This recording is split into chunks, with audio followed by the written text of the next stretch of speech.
Give me 5 minutes and I will tell you the top three red flags that is causing denials in 2025. And if you're hoping to overcome these denials, it's best you know the top three so you can be prepared. I'm immigration attorney IP. I help clients turn their complex cases into approvals through my expert legal representation and my strategies. So if you're ready to learn the top three red flags and how to avoid them, give me the next 5 minutes. And after that, you have the opportunity to join my 5-day green card success training. The link is in the comments to join that Facebook group. Let's get started. All right.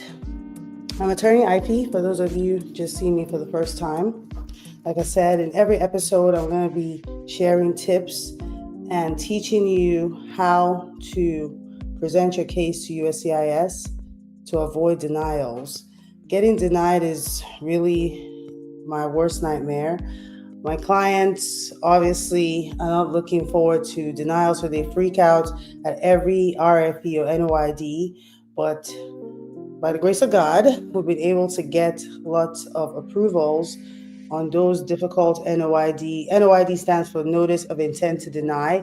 In fact, today we had one that just got approved. It was a complex I-751 rule of conditions where there was abuse and also divorce. So the question is, how do you waive that condition of being married to your spouse?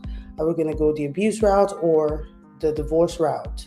Right. So this client came to me, and through our legal strategies, we're able to get him approved today. It took literally less than a week.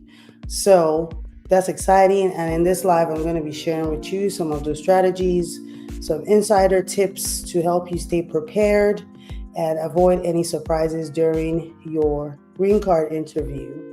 All right, so let me know in the comments if you already got a green card interview at this point. Everyone's getting called in 2025, really no exceptions. Even parents of U.S. citizens, before it's just proving that relationship is really all you needed and having the income, of course. But now they will call you for an interview to check on these red flags. That's the main thing. So let's get into the red flags. The first one is unlawful presence. If you have unlawful presence, meaning you overstayed your visa, or maybe you entered without a visa, you're going to most likely be denied at your interview, except you're able to overcome some of these red flags. And I'll talk about those towards the end. But unlawful presence can trigger denial, basically. All right, so there's this specific tool that we use to waive unlawful presence. And if you qualify, if you have the qualified relatives, you may be able to get your green card even though you've accrued some unlawful presence through entry without a visa, or perhaps staying outside of your visa timeline. Okay, so if you're in that same situation right now, my contact is on the screen. You can reach out to me for help to figure out that complex situation so you can get your green card. Okay, another big red flag is misrepresentation. Right, that's a very common one. A lot of people take that one for granted because they don't think that all the things that they said in their B1, B2 interview or application even matters, right? You applied 10 years ago, 20 years ago, you came to the US and you thought you could just get married and all of that doesn't matter. You're wrong. Okay, it's all a trick.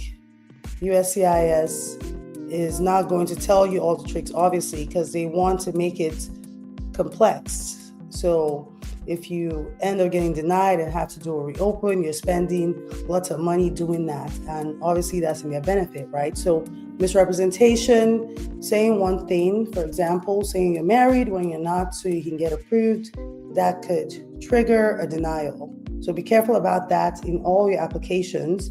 And the way to really know that, the way to even figure this out is to start with your FOIA search. I'm going to talk about that towards the end, because in my Easy Green Card Success program, that's the first step to actually getting results. Because if you don't know your immigration history, you're going to fall into some traps of some misrepresentation you said years ago, and then you're not prepared. You don't have the right tools to actually waive that misrep, and then you're facing denial.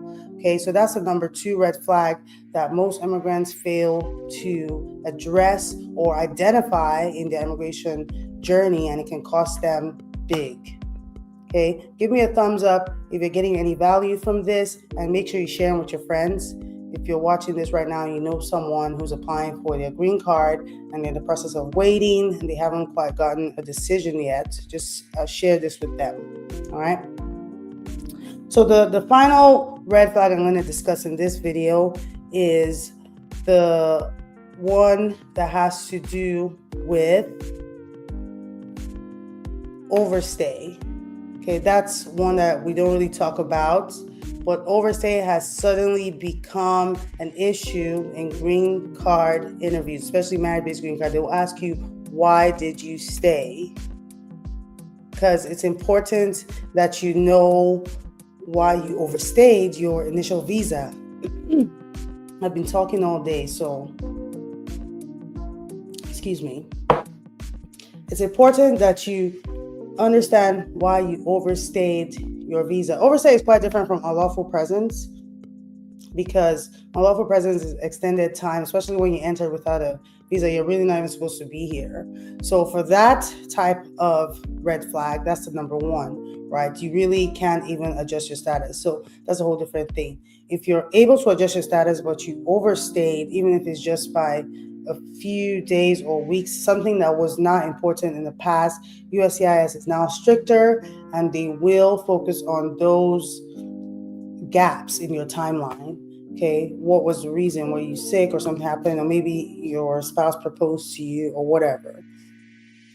That's one of the things that's another red flag in 2025 that is causing people delays in their case. They may not deny you initially, but they will tell you they need to go do more investigation. And really, that's just because the rules are just becoming stricter right now, and immigrants just need to be on the lookout and be prepared through getting legal representation and knowing what your immigration history is. That's the first step to actually making sure that you're on the right track to an approval.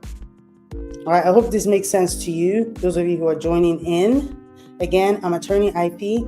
I've helped lots of couples, lots of clients turn around their complex cases into approvals. And I'm sure I can help you if you just give me a call. I'll be able to evaluate your case and see what's going on and provide you with some strategies that can work to get you out of that situation.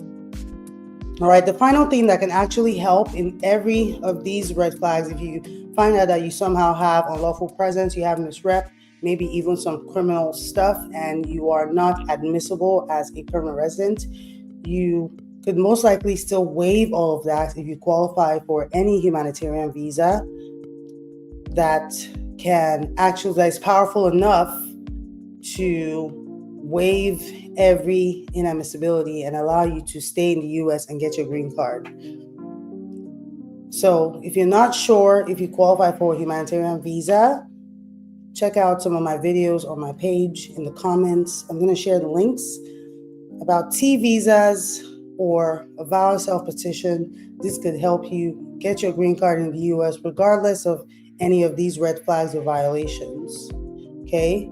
So if you've overstayed, if you've misrepresented, or if you have unlawful presence because you entered without a visa, reach out to me. I'm Attorney Ivy. I'll be able to help you with your immigration case. At this point, I hope that you can hear me today. My audio was pretty bad in the last live that we did, but I'm going to come live every day to talk about different tips to help you prepare for your green card interview, and also invite you to join my green card interview program, Green Card Success program. We're going to be talking everything green card anyway, so preparing for your interview, knowing what documents you need, and just staying ready to know if there's any type of red flags that you need to prepare for in the beginning before you get started. So comment your questions and I'll be able to answer you. Right, I'm gonna hop off and make sure that this is actually working. I think the Facebook group got disconnected again, so I'm going to look into that. But join the Facebook group. Click on the link in my comments to join the group, and I'll see you in the 5-day program. All right, y'all. Have a great rest of your day.